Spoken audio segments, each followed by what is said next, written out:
Hello दोस्तों, मैं संदीप आपका स्वागत करता हूं आपका अपना YouTube channel exam study SP में। दोस्तों, आज मैं साइंस में यानी विज्ञान में कुछ इंपॉर्टेंट क्वेश्चन लेकर आया हूं जो कि रेलवे एग्जाम में या फिर ग्रुप डी हो या एनटीपीसी हो या फिर एसएससी सीजीएल हो या फिर सीएचएसएल हो। ये सारे एग्जाम में ये सारे क्वेश्चन एग्जाम में पूछ जाते हैं। ये सारे क्वेश्चन जो है रिपीटेड हैं और उम्मीद है कि इस बार भी आने वाले एग्जाम में पूछ जाएंगे। दोस्तों, इससे बार क्वेश्चन नहीं जाएंगे। दोस्तों, इससे बार क्वेश्चन नहीं जाएंगे, पक्का, ये मेरा 100% गारंटी है। और दोस्तों, मैं इसमें फ्री पीडीएफ भी प्रोवाइड करवा रहा हूँ, आप जाकर टेलीग्राम में देख सकते हैं या फिर मैं इसका लिंक दे दूँगा ये डिस्क्रिप्शन में, आप वहाँ से भी देख सकते हैं, है ना, वहाँ से देख सकते हैं। तो आज चलिए शुरू करते हैं। देखिए, साबुन के रंगहीन घोल के बुलबुले साबुन के रंगहीन घोल के बुलबुले विभिन्न रंगों के दिखाई देते हैं। यानी कि जो आप नहाते होंगे या फिर कपड़ा साफ करते होंगे, देखते होंगे कि साबुन के बुलबुला में विभिन्न प्रकार के रंग दिखाई देते हैं। तो किसके कारण दिखाई देते हैं? प्रकाश के व्यतिकरण के कारण, है ना। इसका आंसर हो जाएगा। देखिए, अगला क्वेश्चन है, बच्चों व स्त्रियों की आवाज़ पुरुषों की अपेक्षा पतली होती है ना। आप देखते होंगे कि बच्चों या पुरुषों के मतलब बच्चों या स्त्रियों की आवाज़ क्या होती है कि बहुत पतली होती है, पुरुषों की अपेक्षा बहुत पतली होती है ना। तो ये किसके कारण होता है? तो आवाज़ की आवृत्ति अधिक होने के कारण, है ना। आवृत्ति अधिक होने के कारण बच्चों व स्त्रियों की आवृत्ति मतलब आवाज़ जो बहुत पतली होती है। दोस्तों, इसमें ऐसा भी क्वेश्चन पूछा जाता है कि पुरुषों की आवाज़ जो होती है बहुत मोटी होती है। तो क्यों होती है? तो आवृत्ति कम होने के कारण। इसको आप याद रख लीजिएगा, है ना। अब अगला है, आर्द्रता के मान में वृद्धि होने पर ध्वनि की चाल बढ़ जाती है। तो किसके कारण बढ़ जाती है? तो आर्द्र वायु का घनत्व शुष्क वायु के घनत्व से कम होने के कारण, है ना। देखिए, आर्द्र के मान में वृद्धि होने पर ध्वनि की चाल बढ़ जाती है। क्यों बढ़ती है? तो आर्द्र वायु का घनत्व जो होता है शुष्क वायु के घनत्व से कम होने के कारण, है ना। अब अगला क्या है, बरसात के दिनों में ध्वनि की चाल सबसे अधिक होती है। देखिए, बरसात के दिनों में और रात के समय में ध्वनि की चाल सबसे अधिक होती है। तो क्यों होती है? आर्द्रता का मान अधिक होने के कारण, है ना। देखिए, और वैसे भी रात में तो उतना आवाज़ होता नहीं है, तो इसके कारण अधिक साउंड होता है ना, मतलब कि ध्वनि की चाल बहुत तेज़ी से बढ़ता है ना। देखिए, आर्द्रता के कारण जो होता है ध्वनि की चाल बहुत ज़्यादा होता है बरसात के दिनों में। अब अगला है, देखिए, अगला क्या है, बच्चों एवं स्त्रियों की आवाज़ पतली होती है तो तारत्व अधिक होने के कारण। देखिए, आवृत्ति और तारत्व वहाँ पर दोनों एक ही होता है ना। आप ध्यान रखिएगा, पिच इसको बोलते हैं, इंग्लिश में पिच बोलते हैं ना। देखिए, तारत्व यानी पिच। तो बच्चों व स्त्रियों की आवाज़ जो होती है पुरुषों की अपेक्षा बहुत पतली होती है तो तारत्व अधिक होने के कारण। और पुरुषों की आवाज़ मोटी होती है तो क्यों होती है? तो तारत्व कम होने के कारण, है ना। इसको आप हमेशा याद रखिएगा। तो अगला है, देखिए, देखिए क्वेश्चन यहाँ दिया भी है। देखिए, पुरुषों की आवाज़ जो होती है महिलाओं की तुलना में भारी होती है ना, भारी होती है तो कम तारत्व के कारण, है ना। पॉइंट वाली बात है, आप इसको याद रखिएगा। अब अगला अगला है, रात्रि में तथा ठंडे दिनों में ध्वनि अधिक दूर तक सुनी जा सकती है। जैसे कि मैंने अभी कुछ देर पहले बताया था कि रात्रि हो या ठंडा का समय हो या फिर बरसात का समय हो तो ध्वनि का मतलब कि ध्वनि बहुत दूर तक जाती है। किसके कारण जाती है? तो ध्वनि का अपवर्तन होने के कारण, है ना। तो किसके कारण होता है? तो ध्वनि के अपवर्तन होने के कारण। इसको भी याद रखिएगा। अब अगला है, चमगादड़ अंधेरे में गमन करता है तो किसके कारण करता है? देखिए, चमगादड़ जो होता है देखते होंगे कि आपके दिन में लटका हुआ रहता है पेड़ में, है ना, लेकिन रात में क्या होता है कि उड़ते रहता है। तो किसके कारण उड़ता है? देखिए, तो क्या है कि पराश्रव्य तरंग के कारण। जो चमगादड़ जो होते हैं पराश्रव्य तरंग के कारण उड़ते रहते हैं ना, वही उसका रास्ता दिखाता है, मतलब उसी साउंड से वो एक जगह से दूसरी जगह जाते हैं। अब अगला है, सैनिकों के एक ताल में परेड करने से पुल टूट जाता है। जी हाँ दोस्तों, ये सही बात है कि अगर सभी सैनिक मिलकर अगर एक बार परेड करेंगे ना तो जो पुल जो होता है समुद्र के ऊपर या फिर नदी के ऊपर वो टूट जाता है। तो किसके कारण होता है? अनुनाद के कारण, है ना, अनुनाद के कारण टूट जाता है। अगला है, देखिए, दिन की अपेक्षा रात में ध्वनि दूर तक सुनाई देती है ना। इससे पहले मैंने कुछ देर पहले बताया था कि दिन की अपेक्षा रात में ध्वनि दूर तक सुनाई देती है। तो किस कारण देती है? अपवर्तन के कारण। देखिए, अपवर्तन के कारण मैंने अभी अभी कुछ देर पहले कहा था, अपवर्तन के कारण जो है कि दिन की अपेक्षा रात में ध्वनि दूर तक सुनाई देती है ना। आप इसको याद रखिएगा। देखिए, अगला है, जल में थल की अपेक्षा आसानी से आवाज़ सुनाई देती है। जल में जो होता है क्या कि थल की अपेक्षा आवाज़ सुनाई देती है ज़्यादा, है ना। तो किसके कारण होता है? हाँ, जल में ध्वनि तरंगों का वेग वायु की अपेक्षा अधिक होने के कारण। तो क्या होता है दोस्तों? देखिए, अगर आप थल में रहिएगा और जल में रहिएगा तो जल में क्या होता है कि थल की अपेक्षा आवाज़ जो है तो आसानी से सुनाई देता है ना। तो क्यों देता है? तो जल में ध्वनि तरंगों का वेग वायु की अपेक्षा अधिक होने के कारण, है ना। इसको भी याद रखिएगा। अगला क्या है, देखिए, अगला है बादल आच्छादित रातें यानी कि क्लाउडी नाइट्स स्वच्छ आकाश वाली रातों में अधिक गर्म होती है। जो बादल आच्छादित रातें जो बादल वाली जो रातें होती है स्वच्छ आकाश वाली रातों से अधिक गर्म होती है। तो क्यों होती है? देखिए, पृथ्वी द्वारा विकिरित ऊष्मा पृथ्वी व बादल के बीच बने रहने के कारण, है ना, जो पृथ्वी द्वारा विकिरण ऊष्मा जो होती है पृथ्वी व बादल के बीच बने रहने के कारण जो होती है रातों में अधिक गर्मी होती है ना। अब देखिए अगला क्वेश्चन है। देखिए दोस्तों, अगला क्वेश्चन जो है जो कि एग्जाम में पूछ चुका है। देखिए, मिट्टी के घड़े में जल ठंडा रहता है। बहुत को क्या होता है कि कन्फ्यूजन की वजह से गलत आंसर मार के आते हैं ना। तो देखिए इसका आंसर क्या होगा। देखिए क्या है, मिट्टी के घड़े में जल ठंडा रहता है। तो मिट्टी का घड़ा आप देखिए रखते होंगे घर में, या फिर बाला वगैरह देके बालू वगैरह देके। देखिए उसमें ठंडा क्यों रहता है पानी? तो होता है वाष्पीकरण कारण। देखिए घड़ा जो होता है उसमें बहुत छोटे मतलब छिद्र होते हैं, है ना, जिसके कारण वो वाष्पीकृत होते रहता है पानी, इसके कारण पानी ठंडा रहता है ना। अब अगला क्वेश्चन है। देखिए गर्मी के दिनों में कुत्ते जीभ बाहर निकाल कर हाँफते रहते हैं। तो इसका कारण क्या है? देखिए आप अधिकतर देखते होंगे कि गर्मी के दिनों में क्या होता है, कुत्ते छाँव में बैठकर हाँफते रहते हैं ना, जो जीभ निकाल कर हाँफते रहते हैं। तो क्यों हाँफते हैं? देखिए जीभ पर लगे जल का वाष्पीकरण से शरीर को ठंडा रखता है। जैसे कि जीभ जो बाहर निकालता है बार बार, तो उससे क्या होता है कि जल वाष्पीकरण होता है उससे, है ना, वाष्पीकरण होता है जिससे कि उसका शरीर पूरा ठंडा रहता है। इसको भी ध्यान रखिएगा। अब देखिए अगला क्या है। देखिए तेज हवा वाली रात में ओस नहीं बनती। देखिए जब ज़्यादा तेज रहती है तो ओस नहीं बनती है ना, जो सुबह सुबह बनता है ओस वो नहीं बनती है। तो कब नहीं बनती है? जब तेज हवा होती है ना। तो क्यों होती है? तो ऐसा देखिए वाष्पीकरण की दर तेज होने के कारण, जब वाष्पीकरण की दर तेज होती है ना तो वहाँ पर ओस नहीं बनती है। वाष्पीकरण होगा तो कहाँ से तेज ओस बनेगा? वो तो उड़ जाएगा ना, वो तो खत्म हो जाएगा वाष्पीकरण होकर। तो इस तरह से ओस नहीं बनती है तेज हवा के समय, है ना। अब अगला है गर्मियों में सफ़ेद कपड़े पहनना ज़्यादा आरामदेह है। देखिए गर्मियों में क्या होता है कि ज़्यादा मतलब कि सफ़ेद कपड़ा ही पहनना चाहिए। इससे क्या होता है, बहुत आराम मिलता है। देखिए इसलिए आराम मिलता है। देखिए सफ़ेद कपड़े अपने ऊपर पड़ने वाली अधिकतर ऊष्मा को परावर्तित कर देते हैं, है ना। जैसे कि अगर मान चलिए गर्मी का समय है ना और सफ़ेद कपड़े पहनिएगा तो उसमें क्या होता है कि जो ऊष्मा मिलती है सूर्य से उसको क्या करता है, परावर्तित कर देता है, जिसके कारण हमें कम गर्मी लगती है ना, आराम मिलता है। अब अगला है। देखिए अगला है गर्म मौसम में क्या है, पंखा चलने से आराम महसूस होता है। देखिए गर्म मौसम में क्या होता है, पंखा चलने से आराम महसूस होता है। आराम महसूस क्यों होता है? तो हमारा पसीना तेज़ी से वाष्पीकृत होने के कारण। जैसे मान चलिए आप गर्मी से कहीं से आए हुए हैं, पूरा पसीना हो गया है ना, और अगर आप उसी समय आप पंखे के नीचे आकर बैठिएगा तो आपको बहुत ही आनंद मिलेगा, आराम महसूस होगा। तो क्यों होता है? देखिए तेज़ी से वाष्पीकृत होने का, जैसे कि आप आइएगा अचानक तो तेज़ी से वाष्पीकृत होगा ना हवा से, इसके कारण आराम महसूस होता है ना। अब देखिए अगला है रेफ्रिजरेटर खाद्य पदार्थों को खराब होने से बचाते हैं। देखिए आप रेफ्रिजरेटर में कोई भी सामान रखते हैं तो खराब जल्दी नहीं होता है। तो क्यों नहीं होता है?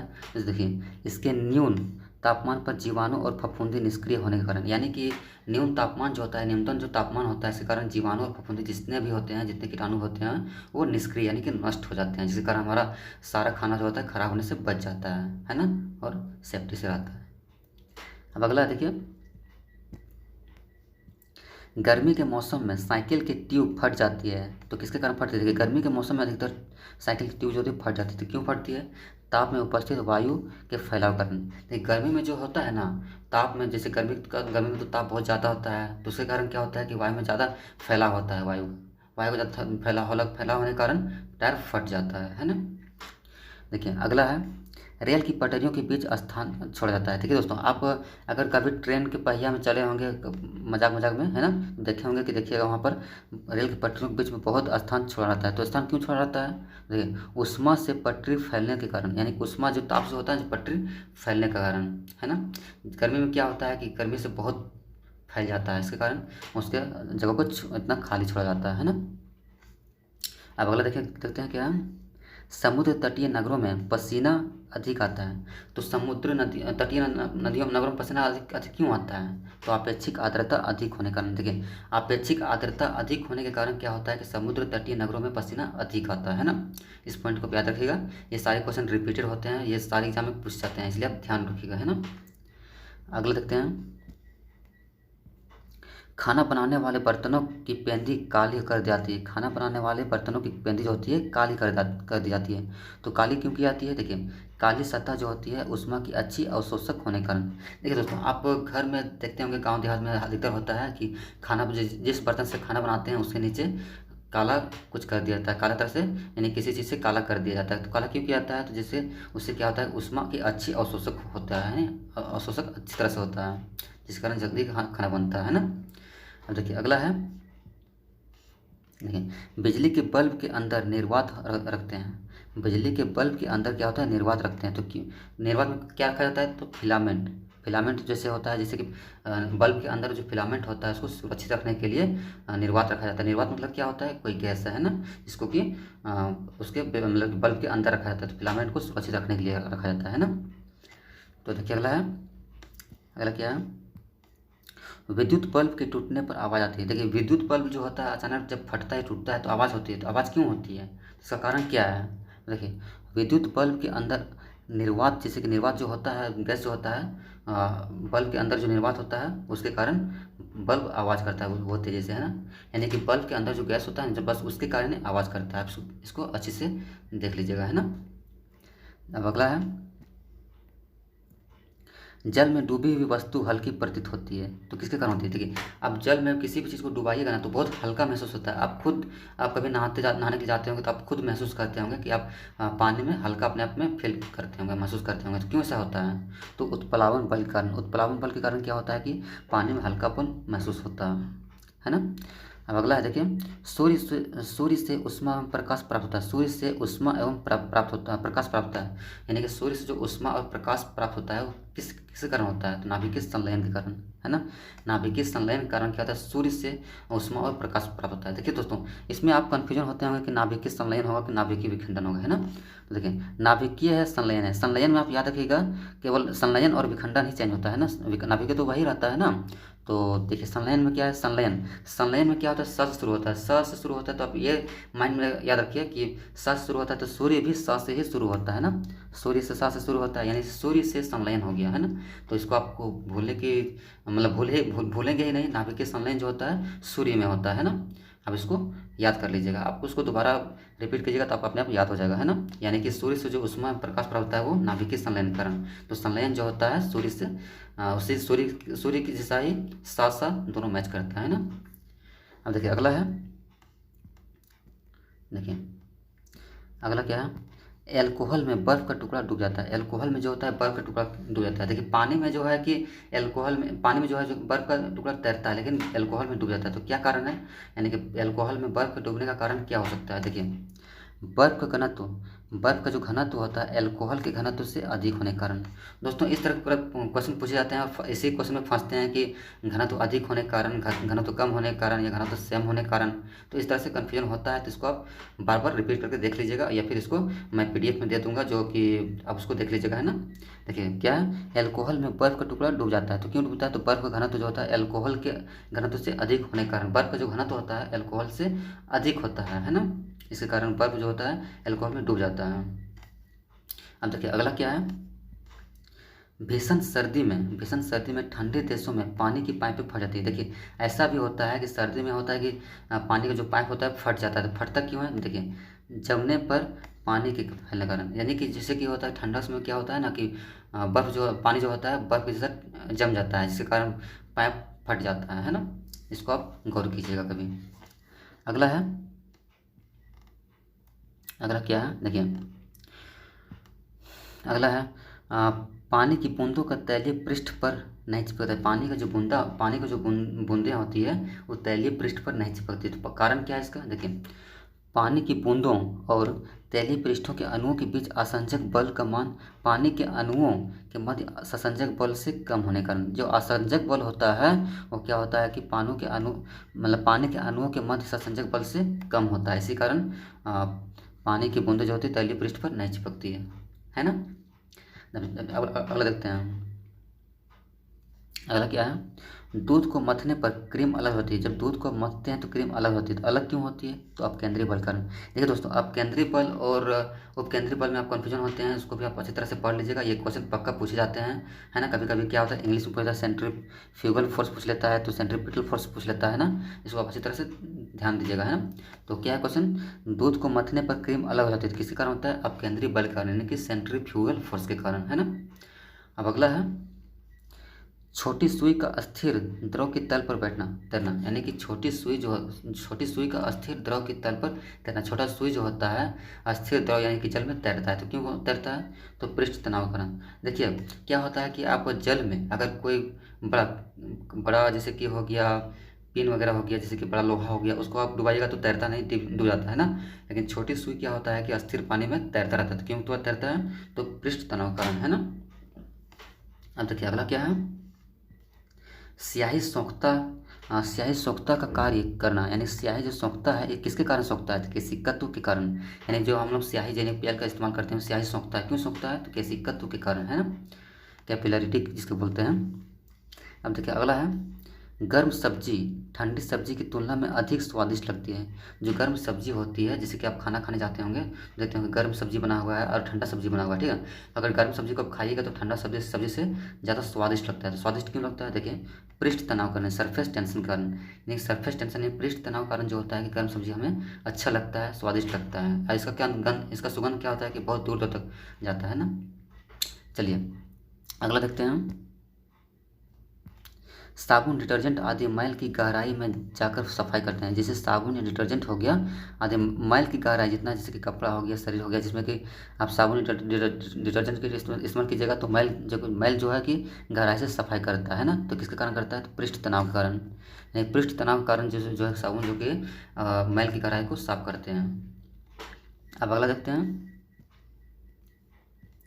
गरम सूप पूरी जीभ पर अच्छी तरह फैलकर स्वादिष्ट लगता है। जैसे गरम सूप जो होता है पूरी जीभ पर अच्छी तरह से फैलकर स्वादिष्ट लगता है। स्वादिष्ट क्यों लगता है, तो देखिए पृष्ठ तनाव कारण। देखिए दोस्तों, पृष्ठ तनाव को लेकर बहुत सारा क्वेश्चन बनता है, इसलिए आप इसको ध्यान दीजिएगा, है ना।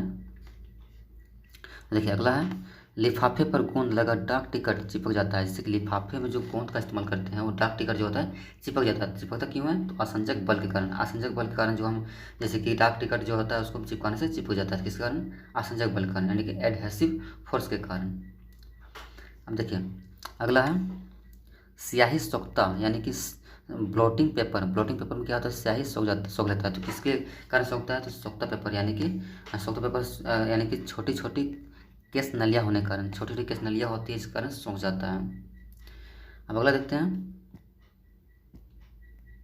देखिए ताप बढ़ने से द्रवों की श्यानता यानी कि विस्कोसिटी जो होती है कम हो जाती है। जब ताप बढ़ती है तो द्रवों की श्यानता क्या होती है, विस्कोसिटी क्या होती है, कम हो जाती है। तो किसके कारण होती है, सत्संजक बल के कारण। सत्संजक बल यानी कोहेसिव फोर्स के कारण। कोहेसिव फोर्स के कारण क्या होता है कि ताप बढ़ने से द्रवों की श्यानता जो होती है, विस्कोसिटी जो होती है, कम हो जाती है।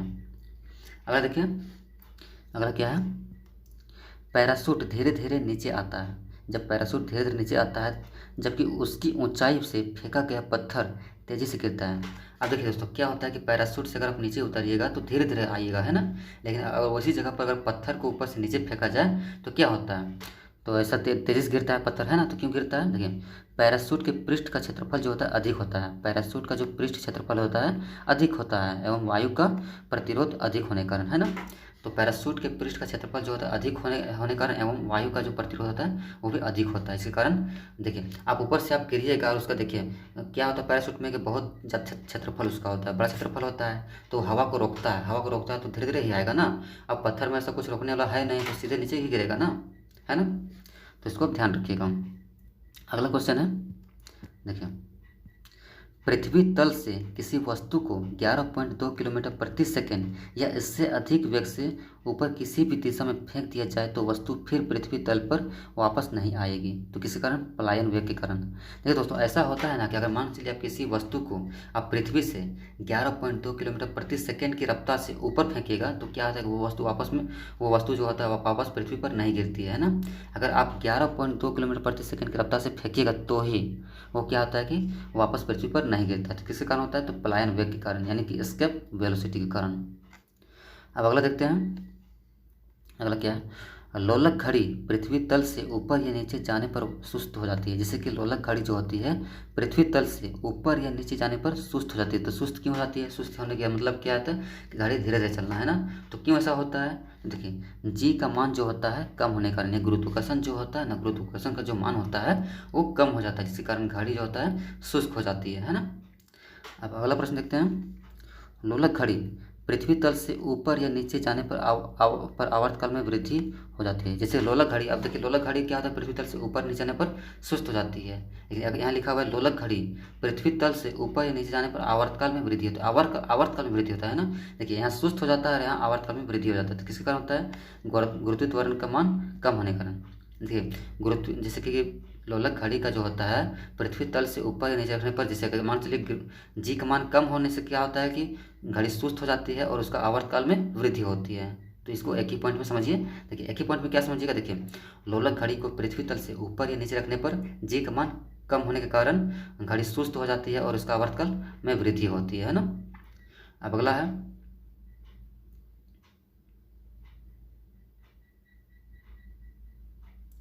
तो दोस्तों आज का वीडियो फिर यहीं खत्म करते हैं, फिर मिलते हैं अगला वीडियो में। दोस्तों इसी तरह से आपका बहुत सारा क्वेश्चन लेकर आऊँगा जो कि एग्जाम में पूछे जाते हैं और उससे 100% उम्मीद है कि क्वेश्चन पूछे ही जाएंगे। तो दोस्तों इस तरह के वीडियो मैं बार बार लाऊंगा। दोस्तों इसका PDF मैं टेलीग्राम में दे दूँगा, आप इसका लिंक डिस्क्रिप्शन में देख लीजिएगा और वहाँ जाके आप इसको ऐड कर लीजिएगा, है ना। वहाँ से आप सारा PDF पढ़ सकते हैं आराम से, है ना।